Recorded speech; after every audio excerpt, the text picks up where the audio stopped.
So now what are we going to do? I have this, for me, it's a burning question, and it's about time. And recently, it was introduced to me that time is not linear, and that you can step into any place in time that you choose to. And I'm having a really hard time wrapping my head around that. Can you help me with that? Well, we hear things like that from people from time to time. In a linear way or in a virtual way? Or... But here's why you're having a hard time making it fit. So let's just start with the sentence that time is not linear. And now we want to give you another statement to sort of try to merge the two. That before you sat down here, all that is was slightly less than it is now. That in every exposure, and we're going to say in time and space, that there is more attraction. So let's just take the subject away from time for just a moment and think in terms of more and less. There is always more. There is more now than there was then, and there is more now than there was then, and there's more now than there was then. Because as thoughts converge and law of attraction responds to the thoughts, there's more attraction power, so it just continues to be more and more and more and more. So that, in essence, is linear. Because you can't go back. You just said that to us. You can't go back to less than what is. You cannot go back. So just rest with that for just a little bit. If we were standing in your physical shoes, instead of thinking in terms of time, we'd be thinking in terms of expansion and more and more and more. Now, this is the most specific burning answer to your burning question. We like this question so much, and we like this answer so much. So here you are, out here on the leading edge. And as in the example that we offered before about Esther and her wall, there has been so much that has gone before that equals the now in which you are standing. And whether you want to call that moreness time or not, the word doesn't matter. But the fact is, there is the most specifically focused experience that is happening now than ever before. Because each moment in time that passes, there is more exposure to vibration and more focus. And so when we think about time, the significant thing about time is that it's always now.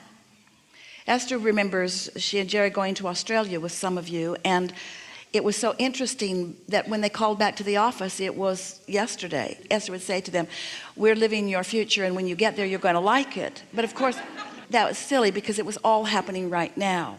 So here we are, non-physically focused, but we're focused with you in your now. And this is the thing that we most want to extract from your question and answer. And then we can fill in the details if you're not satisfied still. But this is the most significant conversation about time. Everything that has lived still lives. So everything that you want to call past is still present, because no one ever ceases to exist. And so all of that past experience of your own past lives and your own dearly departed, they are all non-physically focused, but they are all still focused forward in what you want to call time, what we want to call now, here with you.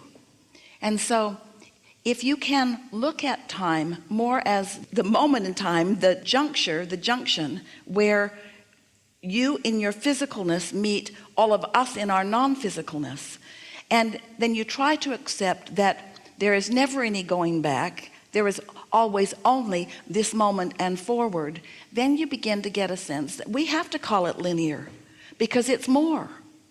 Of course you can imagine the past, and of course you can imagine the future.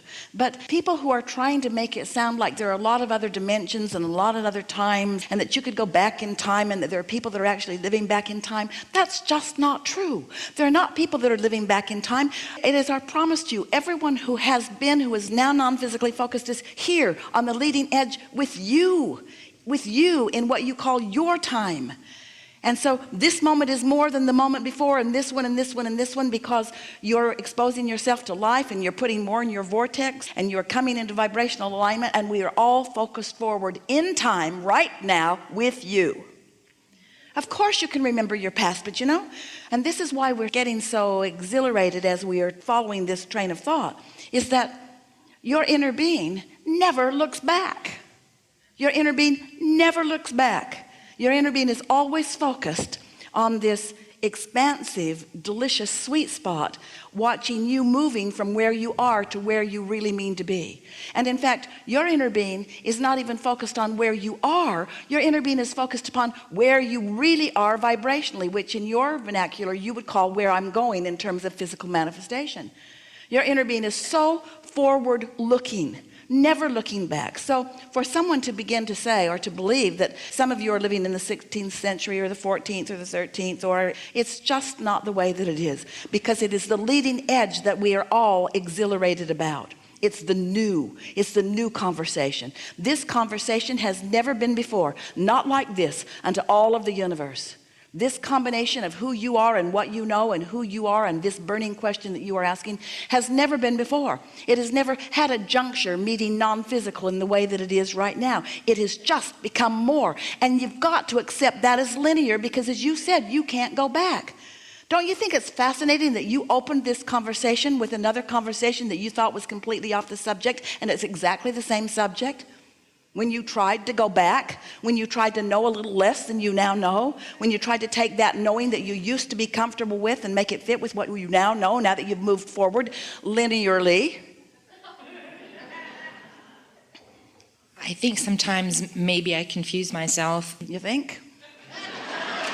But that's all right. That's all right. Well, you hear things. So if someone says to you, there is no time, and they're speaking it from a valid point, and you think, well, and yet we all met here at 9 o'clock and we're gonna go eat about 1 o'clock, and so let's use the word focus instead of time. Let's use the word now. Can you exist? Can you focus? Can you be other than now? Can you be then? No. Can you be then? No. It's all happening right now. And everything that we are talking to you about is about the thrill of you letting your perspective now and your inner being's perspective now be on the same vibrational wavelength. It's happening now.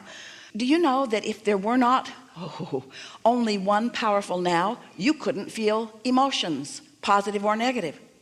Because the emotion that you feel is your indication of what your inner being is focused upon now, and what you're focused upon now. And the vibrational harmony or lack of harmony is what equals the emotion that you feel. This part is not confusing to me. When I hear... So that part is not confusing. That part you is... really get that your inner being is living the same now that you are. Yes. Just like when Esther is in Australia and talking to her staff on the phone, they're living the same now, even though they're calling it Tuesday and she's calling it Wednesday. It's still the same now. Or that could be their winter and our summer. How novel that would be.